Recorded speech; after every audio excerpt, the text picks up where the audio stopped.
Assalamualaikum warahmatullahi wabarakatuh. Waalaikumsalam warahmatullahi wabarakatuh. Waalaikumsalam. Assalamualaikum warahmatullahi wabarakatuh. Salam bahagia selalu untuk kita semua. Gimana sudah lama nggak bertemu? Perkenalkan saya Eko dari MKO. Pada kesempatan ini saya didapuk secara paksa rela sebagai moderator pada pertemuan sharing session yang ke-99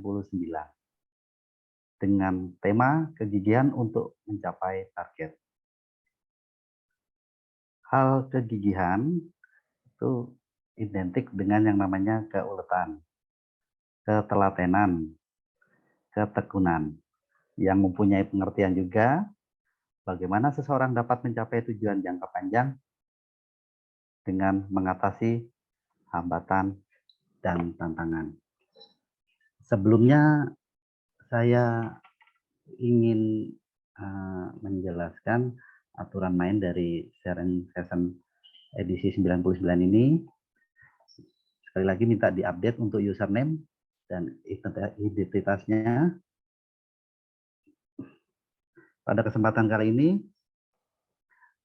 perkenalkan berikan kesempatan untuk coach kita yang luar biasa dan banyak mengenal asam arang di dunia persalesan. Waktu dan tempat saya langsungkan ke Bapak Arman. Silakan Pak Arman. Oke, terima kasih Pak Eko ya. Nah, suara saya masuk jelas Pak Eko? Jelas Pak Arman. Oke, Assalamualaikum warahmatullahi wabarakatuh. Semangat pagi semua teman-teman Semanggi University. Pagi. Ya, katanya Pak Eko tadi ya sudah lama kayaknya nggak sharing session ya. Lebih karena kita banyak ikut tes. Nah, kemarin tanggal 1 dan 3 sudah ikut tes semua. Siapa Pak Eko hasilnya? Hasilnya lancar. Alhamdulillah Pak, lancar. Nah, itu termasuk salah satu kegigihan ya teman-teman. Benar-benar sekarang juga nih ada berapa sudah yang join, 85 orang yang lagi gigih mengikuti program pembelajaran ya. Oke, Pak Eko, ini mungkin gimana Pak Eko, mau langsung ke materi atau Pak Eko masih mau nyapa teman-teman dulu? Langsung saja Pak. Oke. Saya sudah penasaran Pak. Nah, oke. Ini siapa yang hostnya, Pak Eko atau dari sendiri? Dari hostnya dari Mbak Cynthia Pak. Saya Pak Arman. Oke, terima kasih Mbak Cynthia. Oke. Ya, sudah muncul ya nih. Oke, terkait kegigihan. Sini kita akan membahas tentang kegigihan. Mungkin bisa nih dari teman-teman dulu deh sedikit, mungkin 1 atau 2 orang.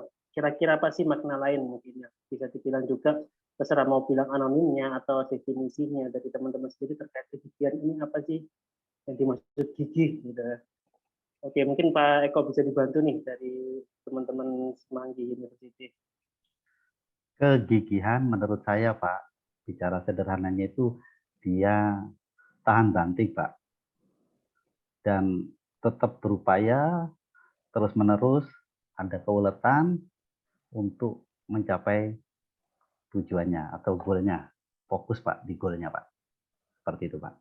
Oke, mantap Pak Eko. Tahan banting, fokus sama goalnya. Mungkin Pak Eko ada lain dari teman-teman mungkin bisa.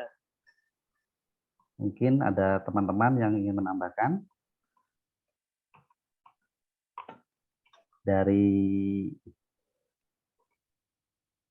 Pak Bayu, MKO, silakan. Mungkin ada yang ditambahkan. Pak Bayu.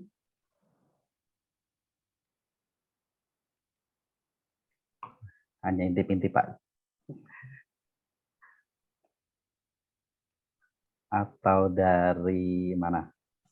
Memperjuangkan Pak. Memperjuangkan dari Pak Eka MKO tadi Pak Arman. Pak Eka memperjuangkan. Memperjuangkan. Ya. Berjuang ya. Oke.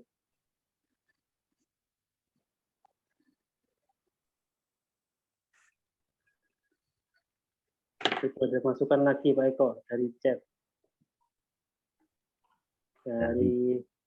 Di sini dari chat, gigi itu adalah jatuh bangkit lagi Pak. dari Bu Anita. Dari Coach Anita, gigi Iya. jatuh bangkit lagi. Dari Bu Novita juga ada tambahan ini, Pak. Oke, Tidak apa mudah itu? menyerah. Tidak mudah menyerah. Luar biasa. Oke. Oke, terima kasih Pak Eko sama rekan-rekan semuanya. Wah, itu lebih ngeri lagi tuh. Ada lagi tuh masih itu siapa itu? Capai target harga mati, Pak. Wah, Bang Ari. Mantap. Oke. Nah, di sini langsung kita bahas aja di materinya kan teman-teman sudah benar-benar paham terkait gigi ya.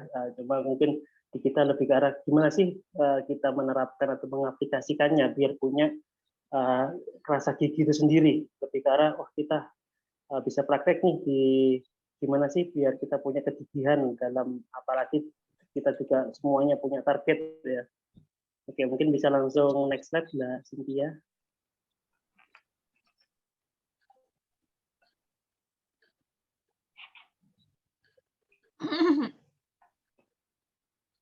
Oke, di sini saya coba ambil ya, misalnya bedah buku dikit lah dari memang yang khusus membahas tentang kegigihan ini. Di sini ada buku Grit, judulnya Grit dari psikolog bernama Angela.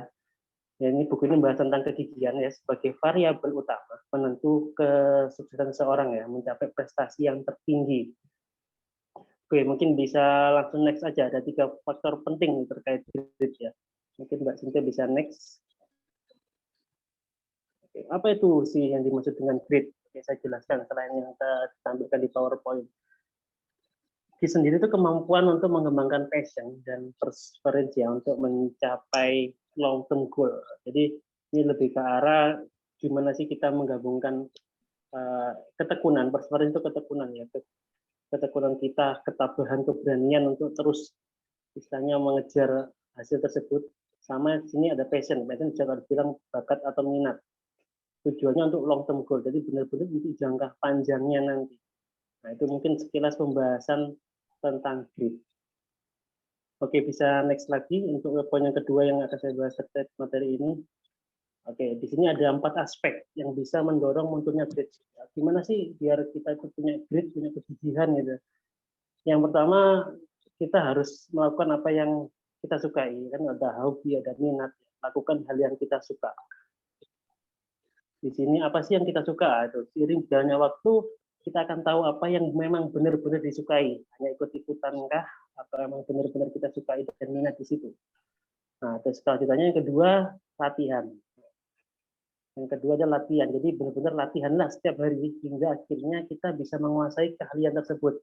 Karena kalau cuma hanya suka, ya kan, atau minat, tapi kita tidak melakukannya secara kontinu, itu akhirnya nggak bisa nih jadi gigih di situ. Jadi benar-benar harus latihan konsisten, akhirnya kita bisa menguasai keahlian tersebut. Yang ketiga, tetapkan tujuan. Jadi harus punya alasan juga nih. Ketika kalau kita diminta jadi orang yang gigih atau tekun, kita harus punya alasannya. Nah, jadi kalau di sini dari riset sih mayoritas orang habiskan waktunya bertahun-tahun untuk berproses ya, mengembangkan diri sebelum akhirnya mendapatkan tujuan hidupnya. Jadi semua orang sudah punya tujuan hidupnya masing-masing ya, mungkin ya ada dream atau goal itu ya, salah satunya mungkin membahagiakan keluarga atau apa. Kita harus punya goalnya yang lebih dahulu sebelum istilahnya kita kalau misalnya mengembangkan kegigihan di dalam diri kita. Jadi harus ada goalnya, itu penting banget karena tujuan gigi di sini satunya long term goal. Yang terakhir poin keempat ini adalah harapan, ekspektasi ya, mampu menghasilkan masa depan yang lebih baik. Pastikan selain dream atau goal ya kita juga mungkin pengen misalnya dari sisi penghasilan juga lebih bagus ya kan, kita masih bisa membeli ini itu yang kita sukai juga, sangat berhubungan dari 4 aspek ini. Jadi kita harus punya harapan juga. Oke, mungkin next di sini ada faktor kedua tentang terkait grit. Oke, hubungan bakat dan usaha. Jadi salah satu faktor yang menentukan grit itu ada hubungan dengan bakat dan usaha. Bakat di sini mungkin saya juga sebut di buku disebut juga bisa juga minat atau kesukaan. Jadi di sini rumusnya setelah dilakukan riset oleh psikolog ya yang nama Angela tadi, bahwa bakat ditambah usaha itu akan menimbulkan namanya keahlian. Nah, ketika sudah ahli, kita tambahkan lagi dengan usaha lagi, itu akan menjadikan namanya pencapaian, yaitu disebut kesuksesan atau keberhasilan. Nah, di sini ditemukan 2 rumus bahwa usaha atau effort itu 2 kali lipat dari faktor lainnya. Jadi di sini benar-benar usaha atau effort ini benar-benar sudah dipastikan bahwa itu akan lebih banyak menentukan faktor kesuksesan seseorang. Nah, di sini disebut namanya gigih karena usaha nggak cukup sekali. Nah, itu harusnya berkali-kali. Di sini faktornya sudah tulisnya bahwa ini 2 kali lipat ya. Misalnya perbandingannya seperti itu dibanding dengan faktor lainnya. Jadi orang yang punya bakat pun belum tentu bisa berhasil. Malah dari riset di situ ditemukan bahwa orang yang usahanya berkali-kali lipat lebih kebanyakan ditemukan berhasil. Ini contohnya sih kalau saya sedikit cerita terkait yang dilakukan riset, sempat dilakukan juga riset terkait orang-orang yang sukses. Mereka dicoba pada risetnya bahkan sampai 60 tahun. Jadi ketika masih muda itu mereka dicoba 130 orang ya. Itu pakai treadmill ya. Treadmill itu misalnya alat lari yang di rumah yang untuk dipakai di tempat alat statis yang tingkat ketinggiannya mungkin dibuat sedemikian rupa menukik ya berat. Mereka masing-masing disuruh lari sampai 5 menit. Di situ 1 menit pertama sudah banyak yang tumbang, 2 menit 3 menit hampir tumbang semua. Hanya sedikit yang mencapai sampai 5 menit. Nah, di situ mereka melakukan riset sampai umur usia 60. Di usia 60 mayoritas orang-orang yang hidupnya sukses atau capai tujuannya itu orang-orang yang berhasil mencapai di menit kelima. Nah, itu dari riset itu menyimpulkan bahwa similar. Jadi misalnya bahwa kita treadmill aja menukik seperti itu bisa, tapi konsistenkah atau kita kan semakin berat 5 menit. Nah, itu jadi lebih ke arah gigih nggak sih orang itu. Jadi bisa dianggap kalau sudah sampai 5 menit itu gigih dan ditemukan bahwa mereka akan sukses kemudian harinya. Itu salah satu contoh riset yang dilakukan. Jadi benar-benar sudah banyak dilakukan riset. Jadi kalau kita sebagai pembelajar mungkin kita belajar dari pengalaman orang lain, bukan dari rumus-rumus orang sukses lainnya. Itu sih yang perlu kita lakukan. Jadi di sini kegigihan membuat seorang melakukan suatu hal terus-menerus, nggak peduli seberapa sulit, pengulangannya yang akan membuat itu mudah. Oke. Kalau di sini sih gigi sendiri itu kalau misalnya gini, lebih ke arah ditunjukkan. Jadi kalau di salah satu rumusnya juga bilang 80% penentu kesuksesan itu showing up. Jadi benar-benar kita tunjukkan, praktekkan. Contoh nih, misalnya mau jadi penulis, 80% yang dilakukan adalah ya setiap hari dia harus duduk di depan laptop mulai menulis kalimat pertamanya. Itu yang sangat amat penting, ya kan? Jadi misalnya memulai kalimat pertamanya itu yang harus dilakukan oleh seorang yang ingin punya cita-cita sebagai penulis.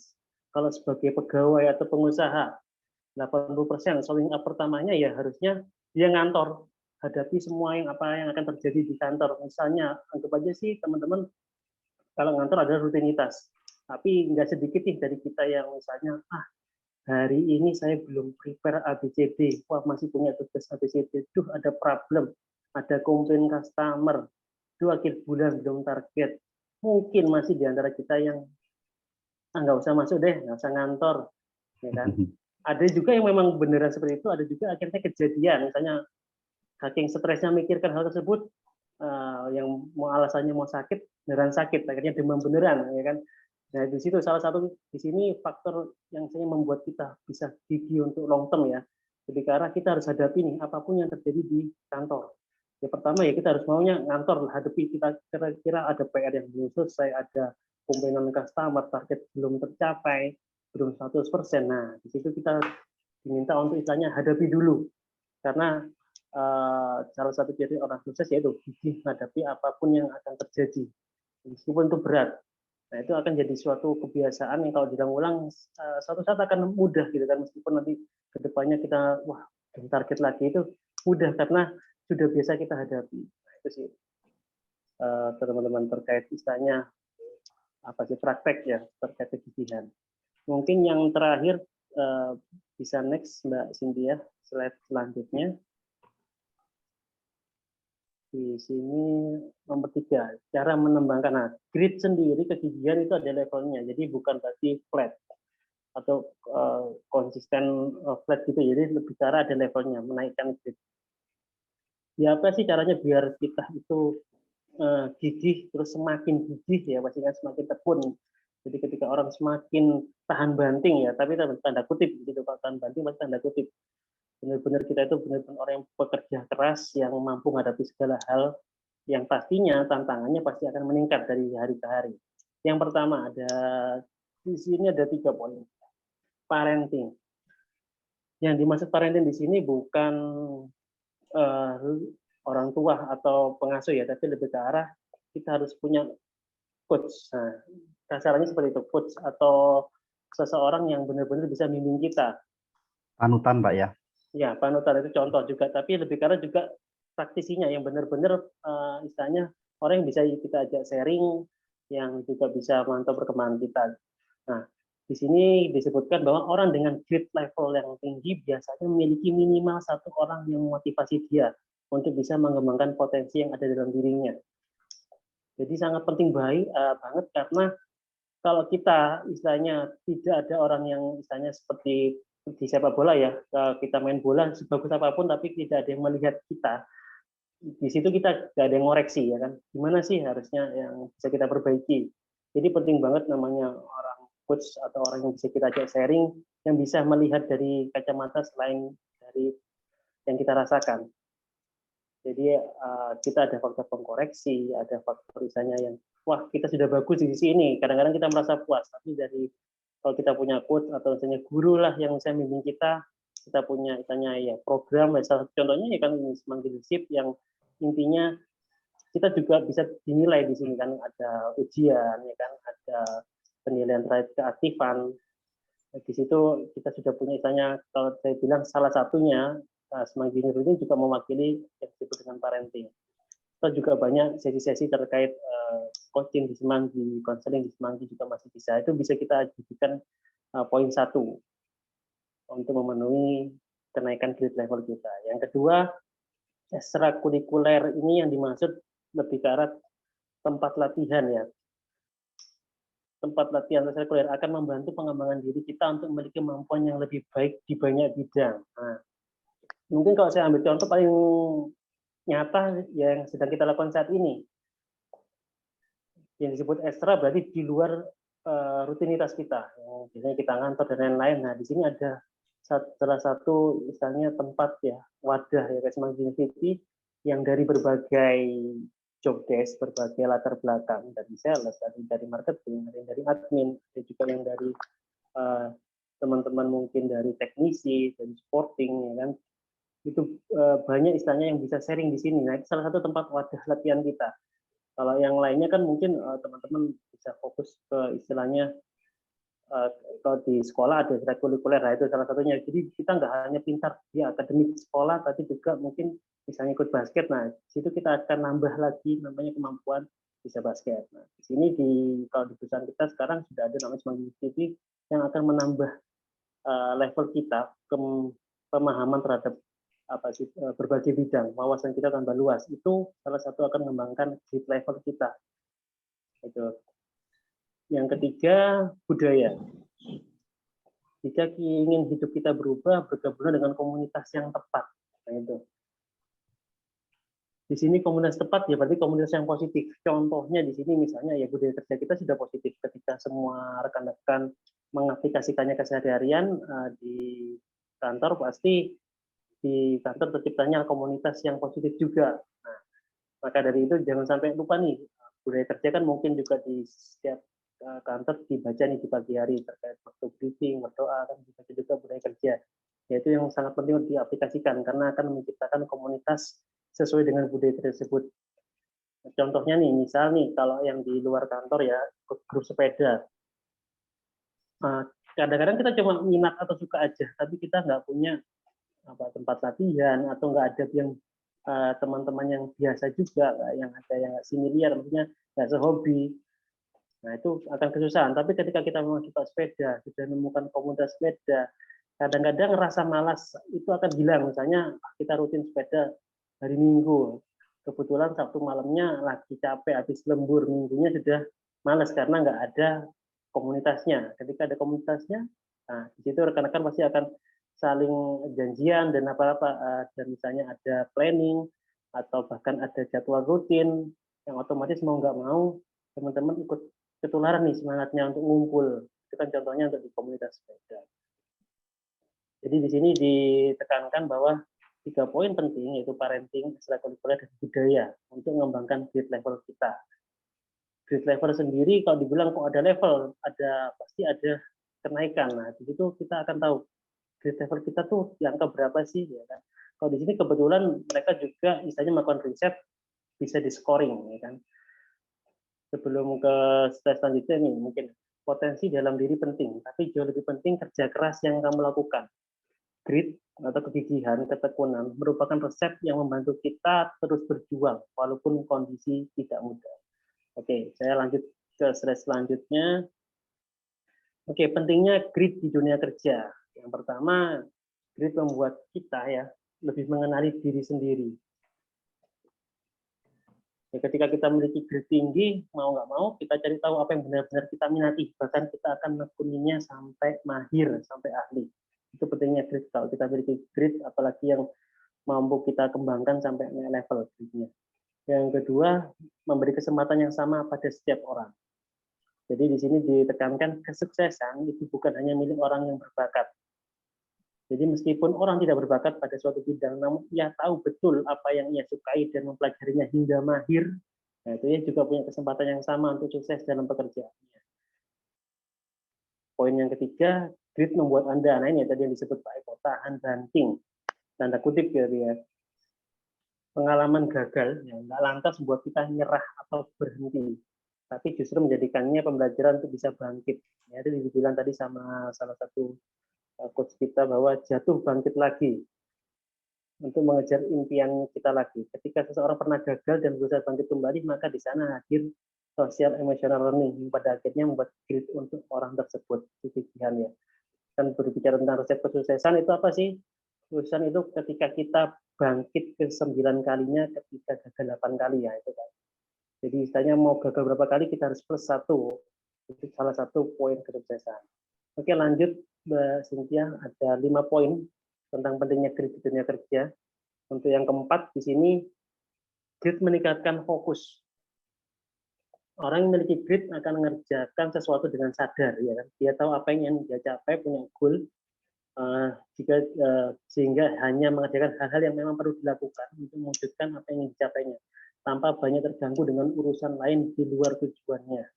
Jadi dia akan fokus. Ya terkait tadi kan mintanya dia fokus ngantor untuk capai target meskipun paham bahwa banyak faktor eksternal yang buat dia misalnya ogah-ogahan ya, wah banyak komen dari customer, saya masih ngejar target. Nah, dia fokus bahwa tujuan akhirnya apa tuh, ketika dia capai target terus, target tahunan bahkan lain-lain, dia juga akan meningkat karirnya, akan juga kesejahteraannya juga meningkat. Kita harus punya grit untuk meningkatkan fokus. Poin terakhir yang kelima, grit menjadikan kita sebagai aset berharga perusahaan. Apa sih yang dimaksud aset berharga perusahaan? Ini, untuk mengembangkan bisnis, tentu sebuah perusahaan harus mampu melewati berbagai tantangan, contohnya kayak pandemi kemarin. Pada saat seperti itu, perusahaan menilai siapa saja karyawannya yang mampu menyelesaikan persoalan yang dihadapi perusahaan, bahkan bertahan dalam situasi yang sulit. Nah, di situ perusahaan akan tahu bahwa siapa karyawannya yang bisa diandalkan dan akan menjadi aset berharga untuk mengembangkan perusahaan. Nah, itu pentingnya banget grit di dunia kerja ya. Itu ada 5 poin penting bahwa kenapa sih kok kita harus gigih, harus tekun, ya kan? Jadi di situ meskipun ada pandemi yang misalnya membuat semua planning berantakan, tapi tetap gigih mengejar target, bahkan sampai melampaui target. Di situ teman-teman kira-kira resepnya ya apa biar punya kegigihan. Nah, tadi sudah disebutkan, nanti bisa mungkin di website juga. Oke, terkait di sini biar kita nggak mereka-reka, ya kan? Ada juga faktor penentu bahwa sudah seberapa grit-kah kita, gigihnya kita itu di level mana. Tadi saya bilang bahwa grit itu ada levelnya, ada mungkin oke gigih, tapi belum sampai level yang teratas. Di sini ada cara penentuan scoringnya bahkan sudah saya coba tampilkan di PowerPoint, ada versi 2 bahasa, mungkin rekan-rekan nanti ditampilkan yang itu sama sebenarnya, sama cuma satunya mungkin terjemahan, kalau mungkin teman-teman kesulitan. Di sini mungkin rekan-rekan bisa sih luangkan waktu ya, mungkin nggak sampai 5 menit lah, mungkin 3 menit untuk jawab ya nggak perlu diflorkan, nggak perlu disampaikan, tapi saya minta tolong ke rekan-rekan isi skor tersebut. Kalau misalnya nanti mungkin bisa di next Mbak Cynthia sambil saya jelaskan.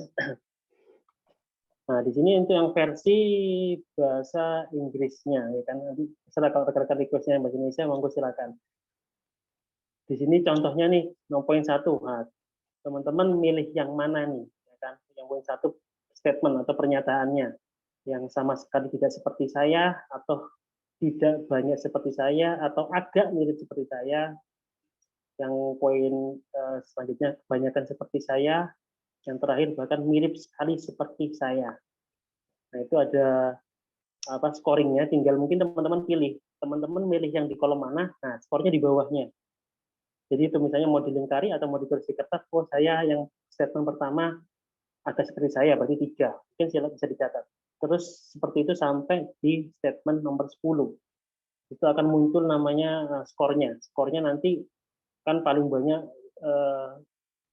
berapa dibagi dengan 10, nanti munculnya angka koma. Nanti saya share juga terkait apa hasil dari skor tersebut. Mungkin bisa, kalau mungkin saya sarankan sih bahasa Indonesianya aja biar teman-teman paham.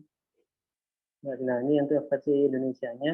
Teman-teman jangan bingung terkait skornya kok ada 5, 4, 3, 2, 1, 1, 2, 3, 4, 5. Itu memang sudah rumusnya dari sana untuk menentukan scoring terkait grid. Level kita sudah disampai grid yang mana. Oke, mungkin bisa dibantu Pak Eko untuk dimulai teman-teman, dikasih waktu sampai menjawab 10 pernyataan, jadi teman-teman bisa menjumlahkan skornya. Mungkin bisa dibantu Pak Eko untuk membantu teman-teman ngerjain. Baik, Pak Arman, luar biasa sekali. Ini langsung saja, rekan-rekan, kebetulan ada 100 partisipan. Kami beri waktu hingga pukul 19.45 ya. Cukupkah? Cukup saya rasa Pak Eko. 3 atau 19.50 lah. 19.50 ya. Setelah itu ada session yang lainnya. Dimulai dari sekarang, itu bisa ditulis saja skornya. Sisi sebelah kiri itu ada nomor 1 sampai 10. Terus sesuai dengan pilihan dari 5 kolom ya, 1, 2, 3, 4, 5. Makin ke kanan itu makin mirip seperti saya. Makin ke kiri itu sama sekali tidak seperti saya. Ini seperti itu. Ini nggak ada salah benar, hanya disesuaikan, bisa tahu kita grid sampai di mana. Dimulai dari sekarang.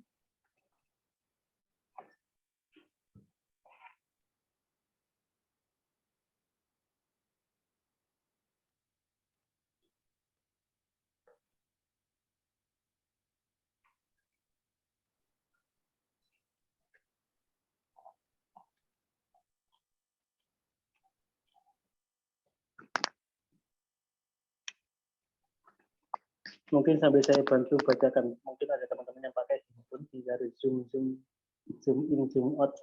Oh, baik. Oke, saya coba saya bantu. Nomor 1, pernyataannya, ide dan proyek baru terkadang mengalihkan perhatian saya dari yang sebelumnya. Nah, itu kira-kira merupakan rekan itu benar-benar seperti itukah atau bahkan tidak sama sekali. Yang kedua, kemunduran tidak membuat saya patah semangat. Saya tidak mudah menyerah. Sesuai enggak dengan rekan-rekan atau bahkan tidak sesuai sama sekali? Mohon maaf Pak Arman, saya potong sebentar. Ada scoringnya. Mas Angga Kocok, tolong jangan dicoret-coret ya PPT-nya. Bisa dihapus dulu. Terima kasih. Oke, saya lanjut nomor pernyataan yang ketiga. Saya sering menetapkan tujuan, tetapi kemudian memilih untuk mengejar yang berbeda. Yang ini kalau nggak mirip sama sekali, 5 skornya, yang mirip 1. Ya, semakin kanan 1, tidak ada perbedaan. Kita lanjut ke pernyataan keempat. Saya pekerja keras. Nah, kalau sesuai dengan rekan-rekan dijawab, oh, skornya 5, kalau enggak, skornya 1.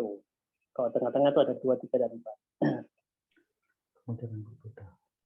Saya lanjut ke pernyataan kelima. Saya mengalami kesulitan mempertahankan fokus saya pada proyek yang membutuhkan waktu lebih dari beberapa bulan untuk diselesaikan. Itu ada yang susah fokus kalau harus jangka waktu yang panjang. Skornya 5, 4, 3, 2, 1 ya. Kalau saya sebutkan pertama 5, berarti yang 5 itu yang tidak sama sekali mirip. Yang 1 mirip sekali. Itu yang untuk nomor 5. Yang 6, saya menyelesaikan apa yang pernah dimulai. Scoringnya 1, 2, 3, 4, 5.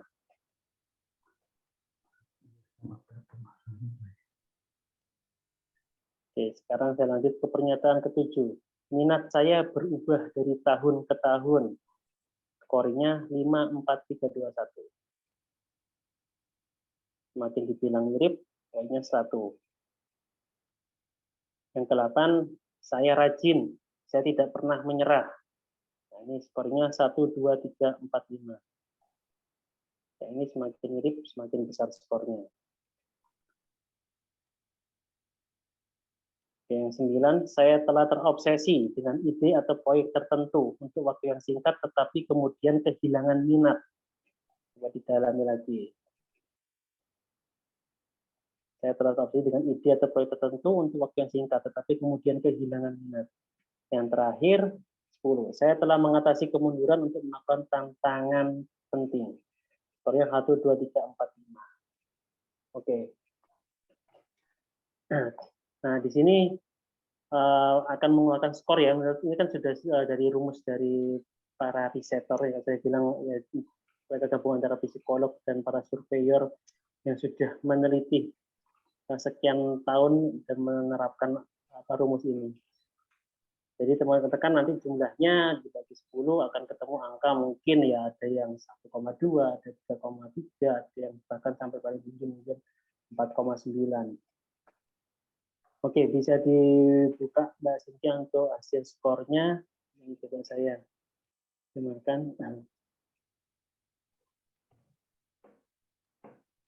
Nah, untuk skornya di sini, oke. Mbak Cynthia bisa di next ya. Di next slide. Nah, ini. Jadi grid score hasilnya di sini 2,5, 4,1. Ya, Pak Eko gimana? Hasil yang tadi dijumlahkan selalu dibagi, Pak ya. Iya. Oke. Nah, ini skornya muncul. Nanti kalau rekan-rekan ngerasa ada jawaban yang keliru, nanti nggak masalah minta ke mungkin Mbak Cynthia untuk di screenshot-kan, ya kan, terkait tadi scoringnya. Tadi mungkin ada yang keliru jawab angkanya, ya kan. Kalau terkait valid atau enggaknya, ini adalah riset yang sudah dicoba diaplikasikan di berbagai mungkin bidang. Nanti kalau memang rekan-rekan masih ragu, bisa dicoba minta baca soalnya lagi diulang, minta screenshot-nya atau filenya. Di sini untuk grid score, kalau misalnya teman-teman skornya sudah 4,1, di situ persentasenya 70%. Apa bacanya? Berarti Anda lebih baik daripada 70% populasi orang dunia dalam hal ketekunan ya. Kalau Anda poinnya 4,5, di situ 90%. Berarti Anda lebih baik daripada 90% populasi orang di dunia. Nah, jadi di situ teman-teman coba dicek lagi nanti soalnya benar nggak, karena ini skornya beda-beda ya. Ada yang 1, 2, 3, 4, 5, ada yang 5, 4, 3, 2, 1. Jadi nggak sama. Takutnya nanti teman-teman pilih yang kiri semua. Kiri semua dikira 1, total jadi 10. Oke, jadi teman-teman bisa di screenshot, nanti bisa dicoba lagi. Kalau tanya, oh Pak, skor gigi kita masih di angka rendah, bahkan di bawah 10%. Nah, di situ kan ada mungkin bagaimana cara kita mengembangkan grid level.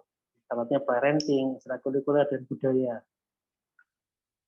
Terus kira-kira apa sih selain 3 faktor tersebut? Mungkin ada aspek-aspek yang mendorong munculnya. Bahkan kalau rendah, itu mungkin lebih ke arah kita harus munculkan aspek dulu. 4 aspek untuk memunculkan atau mendorong terciptanya grid atau kegigihan. Tapi kalau kita sudah levelnya mungkin sudah bagus, mau ditingkatkan, ada cara meningkatkan level grid, ada cara coaching, kan parenting itu ada orang yang meng-coaching kita, ada tempat latihan, dan ada budaya atau komunitas yang bagus. Oke, mungkin itu sih sharing dari saya, Pak Eko. Saya Pak kembalikan Arman. lagi ke Bapak. Ya, silakan Pak Eko. Mohon izin, saya melihat di chat ini ada pertanyaan, Pak. Iya. Mohon kiranya dibantu dari Ibu Yuliani, admin Iya. CJS. Dari kata kegigihan yang ada di atas menurut saya, walaupun daya beli masyarakat sedang berkurang, kita wajib mempunyai gaya atau style penjualan yang membuat customer lebih tertarik ke produk kita. Oke, ini bukan pertanyaan, pernyataan. Kalau saya bilang Pernyataan. Setuju, Pak. Benar, Setuju. benar banget ya kan, karena meskipun apapun alasan eksternalnya ya kan, tapi kita harus tahu nih solusinya apa sih ya kan. Kita kan juga harus gigih berjuang ya, apa caranya capai target. Meskipun ya kemarin bahkan bukan cuma daya beli masyarakat yang berkurang, bahkan transaksi atau interface ketemu aja susah ketika pandemi benar-benar dibatasi. Tapi kan orang-orang gigih pasti ada banyak segala cara untuk menemukan solusi gimana sih biar tetap capai target. Wow, luar biasa. Terima kasih. Ini mungkin ada yang tanya nih Pak Eko, Pak Arman 36 masih yang mana? Nah, itu berarti kan di antara 40 sampai 50%. Bisa juga disebut di angkanya di angka 45%. Oh, siap. Baik. Pak Arman mau berlama-lama cuman waktunya. Iya, benar sekali Pak Eko. Monggo silakan. Saya kembalikan lagi Pak Eko. Baik. Terima kasih. Mungkin untuk sharing session di malam ini dicukupkan sampai di sini, Pak. Dan bisa saya petik ya dari materi yang luar biasa kali ini. Jadi kegigihan itu apa ya? Modal, Pak. Modal awal untuk mencapai kesuksesan atau goal setting kita. Itu ada 3 faktor penting bahwa menggabungkan ketekunan, bakat untuk tujuan yang jangka panjang. Juga sudah dirumuskan, ada rumusan Pak, bakat ditambah usaha sama dengan keahlian. Ditambah lagi usaha menjadikan pencapaian. Di sini ada catatan bahwa usaha itu tertera di sini 2 kali, yaitu yang bisa diartikan bahwa jangan mudah menyerah, tetap berupaya, tetap berusaha, pantang mundur sampai titik darah penghabisan. Terima kasih sharing session hari ini yang ke-99, real kegigihan dalam mencapai tujuan, yaitu target. Mungkin saya kembalikan lagi ke host untuk setelah ini ada session foto atau gimana, Mbak Cynthia?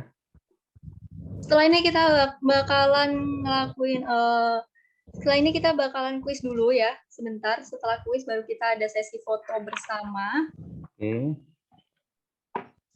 Sebentar. Saatnya kita kuis ya.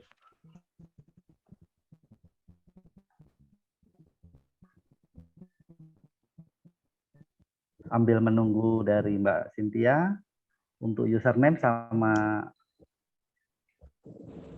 identitasnya mohon di-update.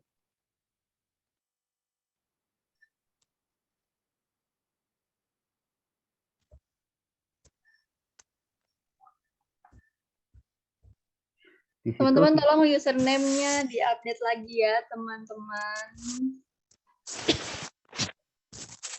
Username-nya nama dan entitas kalian supaya nanti saat saya input ke nilai kalian, saya nggak kebingungan. Di situ juga sudah tertera untuk linknya ya, untuk kuisnya di kolom chat. Linknya sudah saya share di kolom chat, segera masuk ke kuisnya.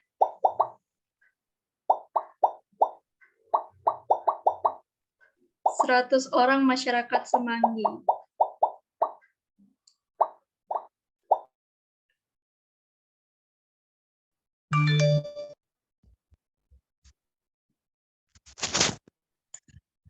Sabar ya Mas Eka ya, ditunggu dulu yang lainnya.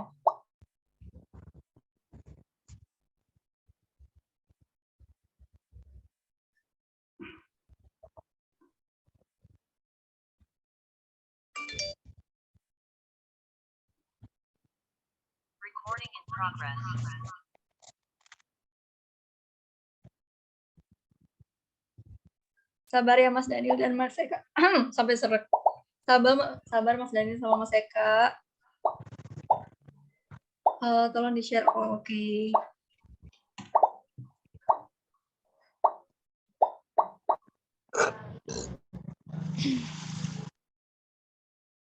Sudah ada 76 orang.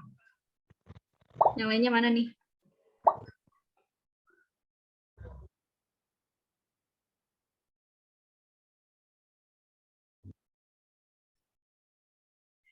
Dimohon kepada Bapak Eka dan Bapak Daniel, dimohon untuk bersabar dan menunggu yang lainnya ya. Oke, Cynthia tunggu 19. Cynthia tunggu 1 menit lagi deh. Yuk, yang lainnya mana nih? Ayo rekan-rekan, kurang 1 menit.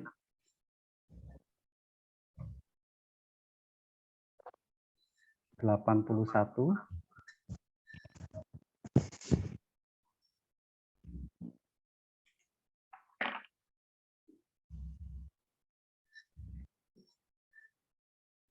Mas Bayu sabar ya. Ditunggu juga yang lainnya, teman-temannya.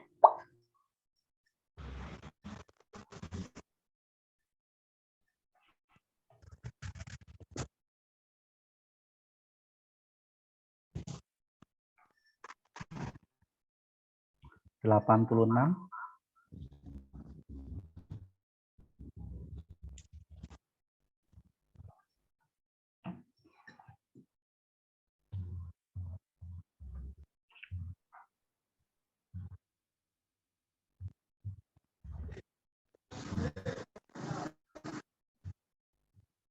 Selamat malam Pak Tito.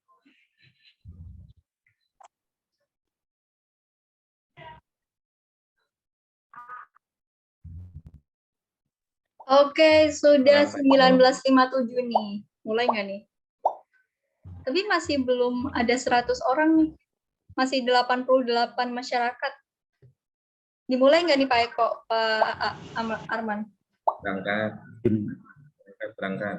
Dimulai aja Mbak. Mungkin Tinggal aja ada ya? kendala di jaringan di Oke. jalan atau gimana.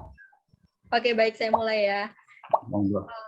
Siap. 5, Oke. 4, 3, 2, 1. Selamat mengerjakan. Kerjain yang benar ya, teman-teman. Semangat.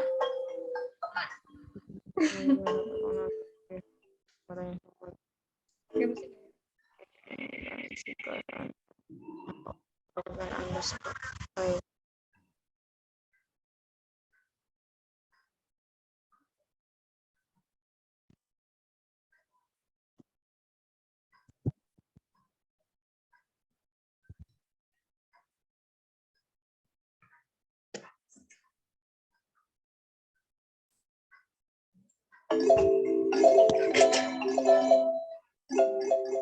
Banternya. Under what I know. Oh. Kali ini pada merhatiin nih kayaknya nih. Kemampuan untuk mengembangkan passion dan dapat tuh.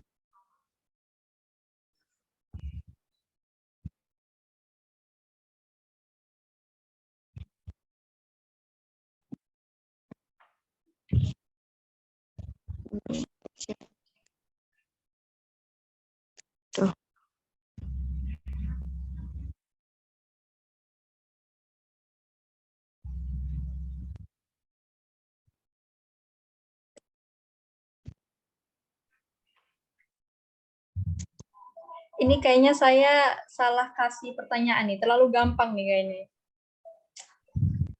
Nggak bisa main-main nih sama anak-anak Jukskot, MKO, dan CS.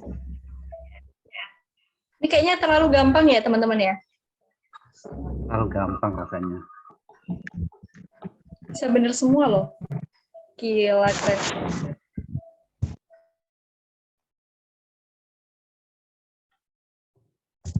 Oke.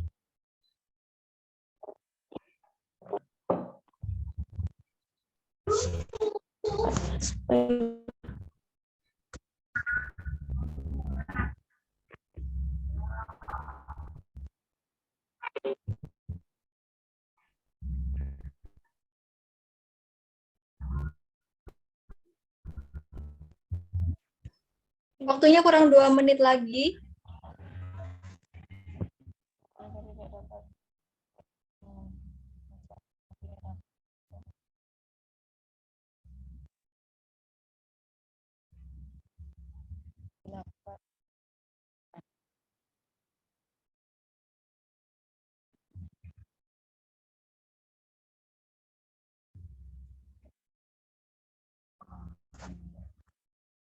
Tidak dapat kembangkan street level.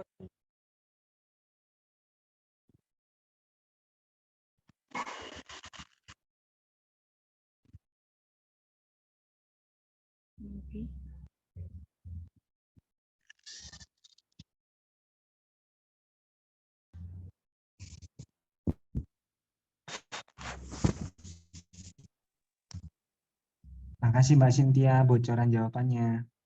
Nggak aku benerin semua kok.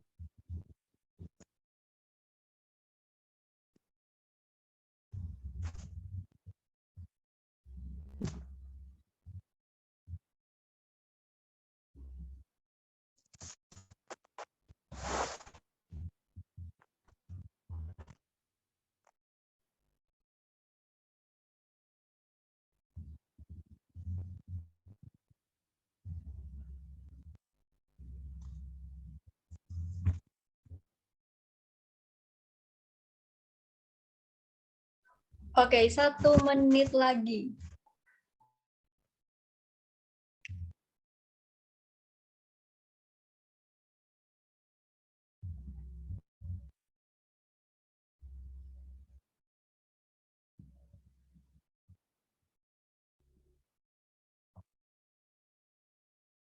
Kedua aja.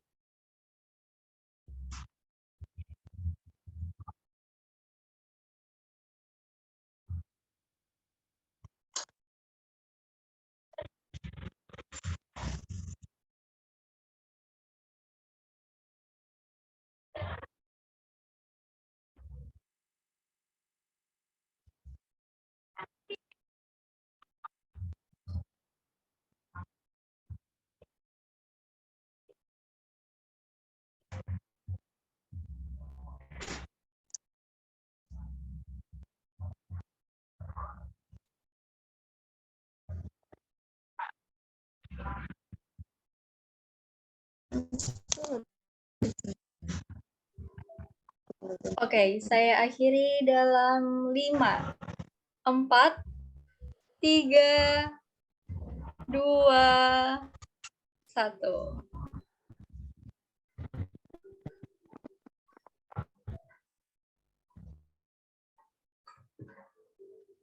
Oh, kok nggak berakhir?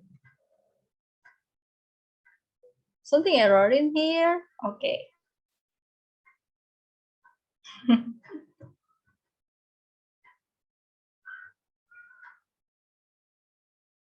Oke, spill nggak nih hasilnya?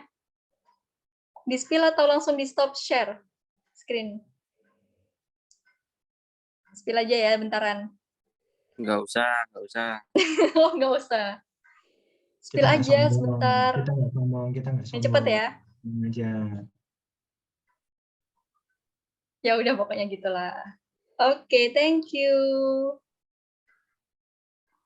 Oke, saya Terima kembalikan ke Pak Eko sebagai moderator. Terima kasih Mbak Cynthia. Oke, untuk sesi terakhir yaitu sesi pengambilan gambar, berikan pose terbaik kalian. Dimulai dari sekarang. Untuk yang ngambil gambar siapa Mbak? Mbak Cynthia. Saya Pak Eko, saya nanti screenshot.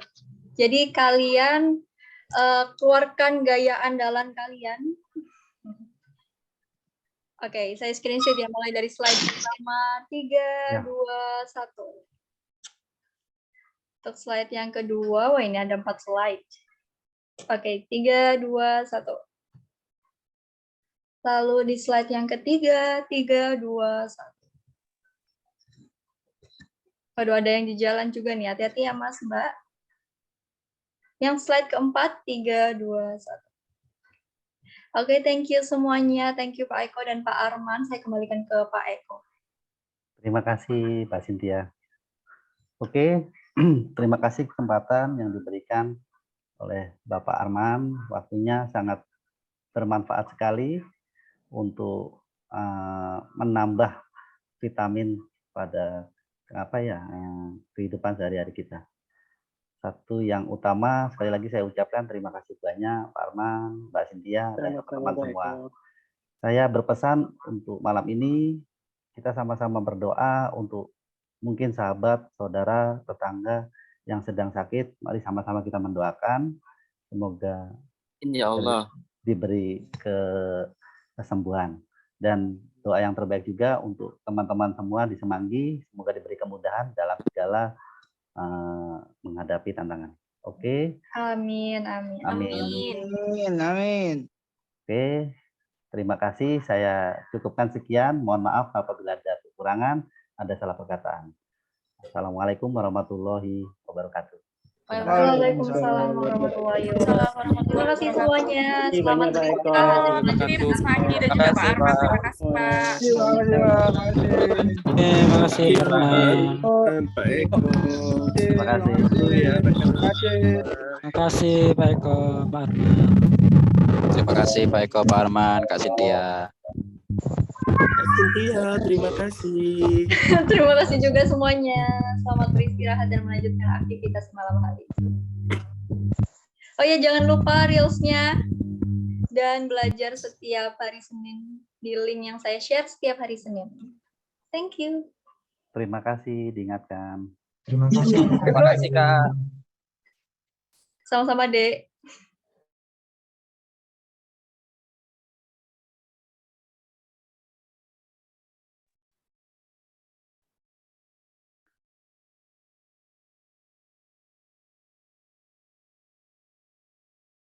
Malam Pak Rupi, mana suaranya Pak Rupi?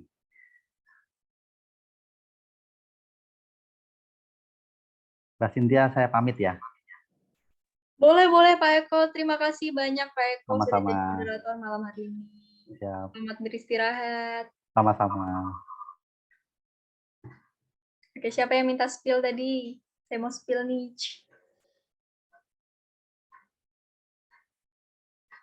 Dadah. Ini tadi yang minta siapa ya?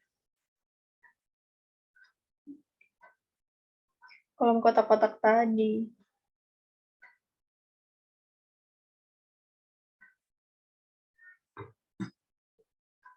Yang mana? Pak Slamet. Pak Slamet benar semua.